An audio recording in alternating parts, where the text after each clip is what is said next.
Some city leaders are questioning whether the Fort Myers Police Department is even competent enough to investigate its own officers when they're accused of wrongdoing. I'm Patrick Nolan. And I'm Jane Monreal. Tonight, some council members calling for an outside agency to handle what the department's own internal affairs division is supposed to do. For In Your Corner's Adam Pinsker back here now from City Hall. And Adam, council member who called for this used to be on the police force, is that right? That's right. Johnny Streets was a longtime police officer, and tonight he sent a letter to the city manager Saeed Kazemi suggesting more oversight for the police department. But when council wanted to turn the issue into a motion, the idea was rejected.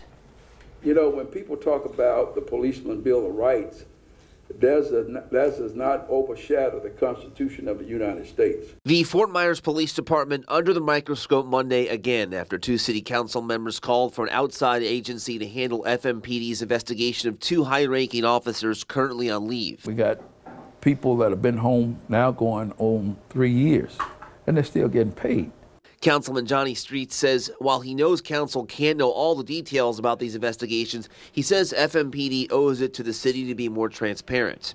Councilwoman Terrell Watson says she's worried about a culture of mistrust in the department that prompted a former officer to release a tape allegedly showing suspended Captain Jay Rodriguez engaging in a sex act with a potential suspect during a prostitution sting. We wouldn't be at this point right now if that tape wasn't leaked to somebody.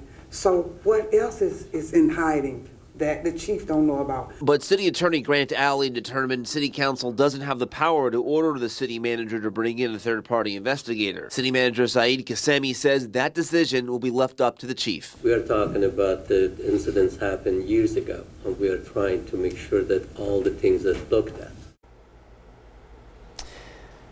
And while an outside agency, FDLE, is looking into Captain Jay Rodriguez, meanwhile, the administrative review into how Captain William Newhouse handled the 2009 homicide case is being handled internally. Newhouse was back in uniform tonight. Street says he's hoping the city manager will have a conversation with Chief Diggs about his concerns over the length of time it is taking to complete these investigations. Chief Diggs was not at tonight's meeting, but we have repeatedly reached out to him for comment about what's going on in the department. However, he's yet to sit down with us and answer those questions.